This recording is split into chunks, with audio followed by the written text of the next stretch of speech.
veut aller loin, on se sépare. Écoute-moi, sépare-toi pour voir la gloire de Dieu. Détache-toi pour voir la gloire de Dieu. La séparation n'est pas un péché. C'est la division que Dieu condamne. Dis amen que je te parle. C'est quoi se séparer? Se séparer, c'est cesser d'être avec un autre point de temps. Se séparer, c'est cesser d'être en contact avec quelqu'un ou quelque chose point de temps. Si tu veux être élevé, il y a un moment où tu dois prendre la décision de cesser d'être en contact avec un certain groupe de personnes.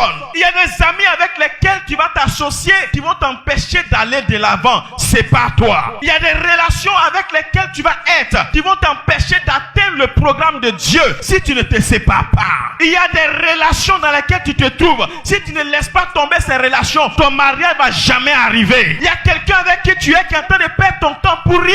C'est pas l'homme de ta vie, c'est pas la femme de ta vie. Laisse tomber, tu vas voir la gloire de Dieu pour toi. Il y a un homme marié que tu es en train de gérer. Si tu ne te sépares pas de cet homme, comment ton mari va venir? Tu cherches une femme de ta vie, laisse la femme mariée. Il y a des contacts que tu dois laisser tomber pour que d'autres contacts arrivent. Il y a des connexions que tu dois te défaire pour que d'autres connexions viennent à toi. Le mystère de la séparation est un pas vers le surnaturel. Je suis venu dire à quelqu'un, par moment, quand tu ne te sépares pas, Dieu lui-même crée des conditions de séparation. Lorsque Élisée devait recevoir l'onction de son maître, il a fallu qu'il y ait la séparation. La Bible dit, Élie a dit à Élisée, reste ici. Élisée dit, je ne vais pas. Élisée a compris qu'il fallait rester avec son maître. Mais pour qu'il prenne le manteau de son maître, il a fallu qu'il accepte la séparation. Et puisque Élisée ne voulait pas accepter la séparation, la Bible dit, Dieu lui-même a créé la séparation en envoyant des chars de feu, des chevaux de feu dans un tourbillon, dans un vent de gloire. Et lorsque le tourbillon est arrivé, la Bible dit quoi? Le tourbillon les séparait. Et lorsque Élisée et Élie ont été séparés, c'est en ce moment-là que le manteau d'Élie est tombé. Tu n'auras pas de manteau si tu ne te sépares pas de la personne de qui tu dois te séparer. Il y a des gens qui étouffent ta vie. Il y a des personnes qui étouffent le programme de Dieu pour toi. Sépare-toi pour que Dieu se révèle à toi. Écoute-moi, sans séparation, il n'y a pas de gloire. C'est pourquoi tout arbre qui veut grandir laisse tomber toujours des branches. Si tu veux grandir, il y a des personnes qui doivent te quitter. Si tu veux grandir, il y a des personnes que tu dois quitter. Ne pleure pas quand quelqu'un te quitte. Ne te morfonds pas quand quelqu'un te quitte. Le fait qu'on te quitte, ce n'est pas la fin du monde. C'est juste une séparation. Si tu acceptes cette séparation, Dieu remplacera celui qui t'a quitté par quelqu'un de meilleur. C'est par le mystère de la séparation que le Saint-Esprit est avec nous. Jésus a dit, il est avantageux pour vous que je m'en aille. Parce que si je ne m'en vais pas, le Saint-Esprit ne viendra pas. Il fallait que les disciples acceptent la séparation. Il fallait que les disciples acceptent que Jésus-Christ se détache. Jésus-Christ parte.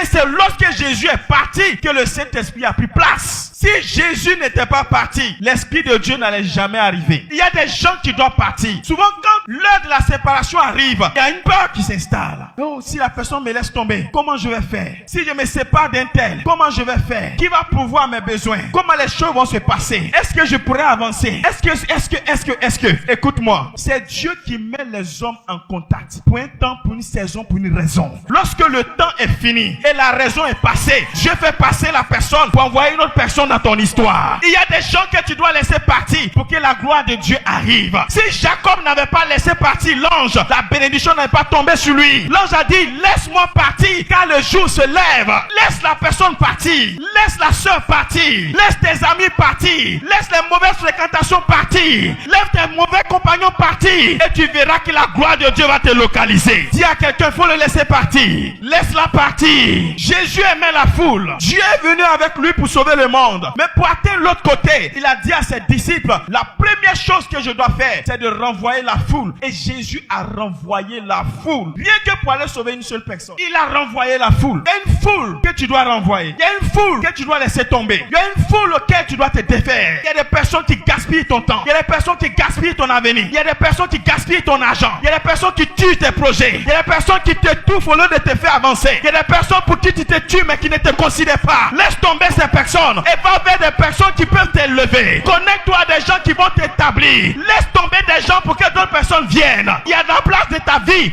une place d'honneur que tout le monde ne doit pas occuper. Dis-moi la séparation. Tu as besoin de la grâce de la séparation. Que Dieu te donne l'onction de séparation. La séparation apporte la transformation. La séparation apporte le changement. La Bible dit dans le livre de 1 Samuel chapitre 10 verset 9, dès que Saül eut tourné le dos pour se séparer de Samuel, Dieu lui donna un autre cœur. Dès que Saül tourna le dos à Samuel pour se séparer de lui, Dieu lui donna un autre cœur. Il y a des personnes de qui tu dois tourner le dos, aller de l'avant pour que Dieu te donne un autre cœur. Il y a des personnes, si tu ne te laisses pas conduire par Dieu pour te séparer de ces personnes, tu ne vas jamais vivre une vie qui plaît à Dieu. C'est pourquoi le Seigneur dit, sortez du milieu d'eux, séparez-vous d'eux, laissez-les tomber, quittez parmi eux. Le cœur de Saül n'était pas un cœur de courage, mais lorsqu'il a tourné le dos à Samuel, la Bible dit qu'il s'est séparé. Dieu changea son cœur à un autre cœur. Dieu lui a donné le cœur d'un garçon. Pourquoi? Parce qu'il s'était séparé. Je vais dire à quelqu'un, pendant que le Saint-Esprit est en train de te localiser quelqu'un ou de qui tu dois te séparer, pendant que tu te sépares de cette personne, que Dieu te change à une autre personne. Que Dieu t'élève au nom de Jésus-Christ. Que Dieu t'établisse au nom de Jésus-Christ. Il y a des gens qui portent la poisse. Il y a des gens qui ne lèvent pas. C'est pas toi de ces personnes. Tu es un chrétien, tu fais quoi? Il est buveur. Tu es un chrétien, tu fais quoi? Il est drogué. Tu es un chrétien, tu fais quoi? Il est prostitué. Tu es un chrétien, tu fais quoi avec les escrocs? Tu es un chrétien, tu fais quoi? Il est pécheur. Quitte au milieu de ces personnes. C'est pas toi. C'est pas toi. C'est pas toi. C'est pas toi. Et ta lumière brillera. Dis amen.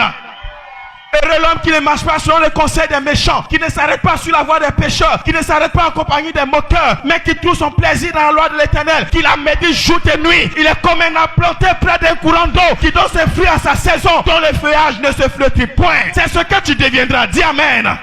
La Bible est bien claire, dit heureux, heureux, heureux l'homme qui ne s'assoit pas parmi les moqueurs. Dis-moi séparation. Quand tu veux aller loin, regarde là où tu vas et détache-toi. C'est pas un péché. Détache-toi. C'est pas un péché. Détache-toi de tes frères en Christ. La séparation, c'est l'action de se mettre à part pour Dieu. Est-ce que tu me comprends? C'est l'action de se mettre à part pour Dieu. De se retirer même de son pasteur, de tout le monde. Se mettre à part pour écouter ce que Dieu a à nous dire. Si tu veux réussir, c'est pas toi. Mets-toi à part. Dieu veut te dire quelque chose qui n'a rien à voir avec ce qu'on dit aux gens à l'église. Mais pour entendre la voix de Dieu, tu as besoin de te séparer. Tu as besoin de te détacher. Tu es en train de poursuivre la vie comme ça. Tu prends les pas comme tu veux. Mais est-ce que les pas que tu es en train de prendre sont des pas que Dieu veut que tu prennes? Est-ce que ce que tu es en train de faire, c'est ce que Dieu veut que tu fasses? C'est par la séparation que tu auras le mystère des instructions, que tu entendras la voix de Dieu. Dans Genèse chapitre 32 verset 24, la Bible dit, Jacob demeura seul.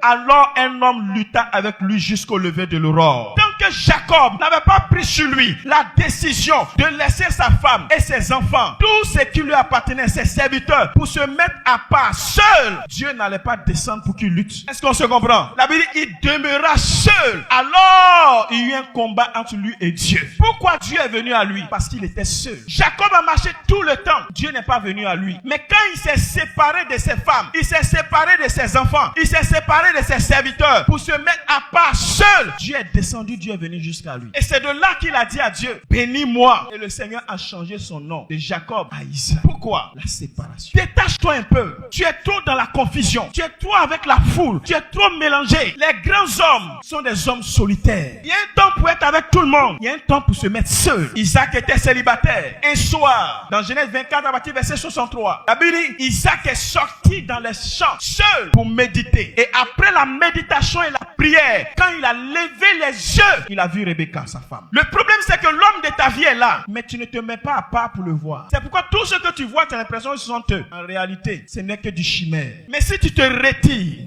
pour rester seul avec ton Dieu, Dieu te clairera, Dieu te parlera, Dieu se révélera à toi. Dis amen.